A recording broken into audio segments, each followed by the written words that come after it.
Saudara-saudari terkasih, Santo Paulus dalam suratnya kepada umat di Roma, bab 8 ayat 28 menulis, segala-galanya menguntungkan bagi orang yang mencintai Tuhan dan percaya kepadanya.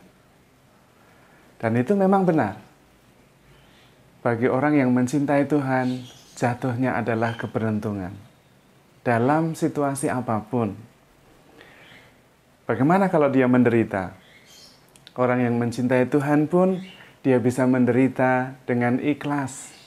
Karena dia percaya bahwa penderitaan itu bukan negatif, tetapi positif.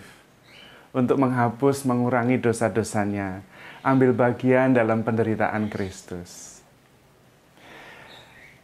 Dalam banyak hal juga seperti itu.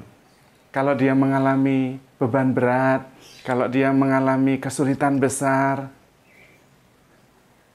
orang yang percaya kepada Tuhan akan merasa bahwa dia tidak sendirian. Dan Tuhan menyertainya, bahkan mengundangnya, datanglah kepadaku, kalian semua yang letih lesu dan berbeban berat, aku akan memberikan kelegaan kepadamu. Bagi orang yang mencintai Tuhan, yang percaya kepadanya, segala-galanya menguntungkan baginya. Justru saya tidak mengerti bagaimana orang yang tidak percaya kepada Tuhan, bagaimana dia bisa mengartikan hidupnya, bagaimana dia bisa melihat hidupnya, menghayati hidupnya sebagai sesuatu yang bermakna.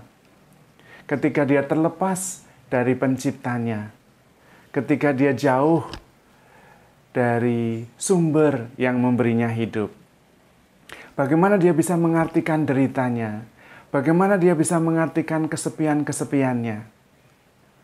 Justru menurut saya, orang yang tidak percaya kepada Tuhan dan tidak mencintai Tuhan adalah orang yang paling malang. Ketika mengalami kesulitan besar, dia tidak tahu harus berpaling kemana. Karena dia selama ini mengandalkan kekuatannya sendiri. Bagus, selama dia masih sehat, masih kuat. Tapi kalau sakit, bagaimana mengartikan sakit itu? Ketika menjelang ajal, kepada siapa dia akan menyerahkan nyawanya? Dan ketika dia mengalami ketidakadilan, bagaimana dia bisa berjuang dengan kekuatan penuh tanpa Tuhan? Maka bersyukurlah Anda yang mempunyai iman akan Tuhan, karena itu adalah rahmat Tuhan. Terbukalah untuk terus-menerus membangun relasi dengan Tuhan. Karena iman itu relasi, tidak bisa ada jalan pintasnya, harus dibangun dari hari ke hari. Betapa susahnya kita punya pengalaman, meyakinkan orang-orang yang dari kecil sampai tua tidak pernah membangun relasi dengan Tuhan. Bahwa Tuhan itu baik, bahwa Tuhan itu bisa menjawab kesulitan-kesulitan kita. Bahwa iman itu bisa memberi arti atas hidup kita. Betapa sulitnya meyakinkan mereka. Karena memang iman adalah relasi yang tidak ada jalan pintasnya, yang harus dibangun dari kecil, sedikit demi sedikit. Maka kita yang sudah percaya kepada Tuhan, bersyukurlah pertama-tama. Dan mohon ditambahkan rahmat iman, supaya makin percaya kepada Tuhan. Juga mohon rahmat cinta, agar makin berkobar-kobar dalam mencintai Tuhan. Karena bagi orang yang mencintai Tuhan dan percaya kepadanya, segala-galanya menguntungkan. Bahkan derita, bahkan maut adalah saat yang membahagiakan untuk bertemu dengan Sang Kekasih jiwa. Jadi tidak ada lagi yang bisa membuat orang yang mencintai Tuhan dan percaya kepadanya menderita. Karena derita pun menjadi positif dalam cinta kepada Tuhan. Karena itu kita dianjurkan oleh orang suci untuk mengerjakan apa saja, baik yang rohani maupun yang jasmani, dengan dasar iman dan cinta kepada Tuhan. Karena kemudian segala-galanya akan menjadi menguntungkan bagi kita.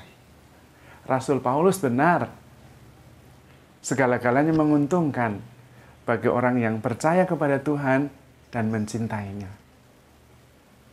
Kita justru lebih didorong untuk lebih fokus mencintai Tuhan, lebih sungguh-sungguh mengasihinya, dan mempercayakan seluruh hidup kita kepadanya. Sehingga tidak ada lagi sesuatu pun yang bisa memisahkan kita dari cinta Tuhan, cinta Kristus kepada kita.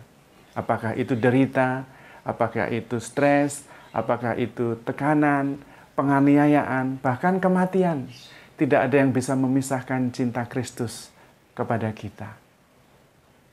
Marilah kita semua bersyukur atas rahmat iman dan terus mohon agar iman kita bertumbuh. Sehingga cinta kita makin besar kepada Tuhan, kepercayaan kita makin penuh kepada Allah, dan dengan demikian segala-galanya menguntungkan bagi kita. Dan kita berdoa bagi orang-orang yang tidak percaya kepada Tuhan, karena hidup mereka sungguh-sungguh mengenaskan.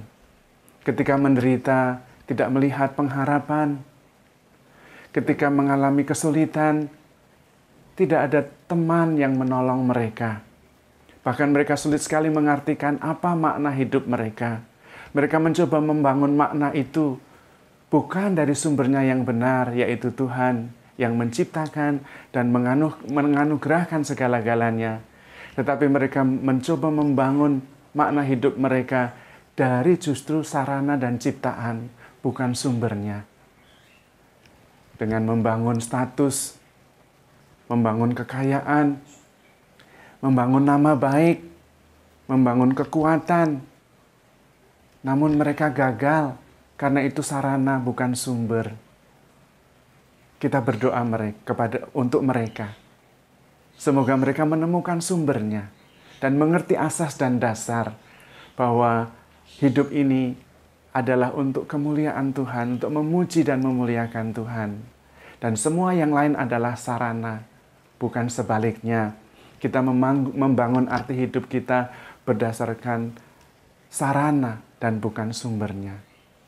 Berbahagialah dan bersyukurlah Anda yang percaya dan mencintai Tuhan, karena segala-galanya akan menguntungkan bagi orang yang percaya kepada Tuhan dan mencintainya.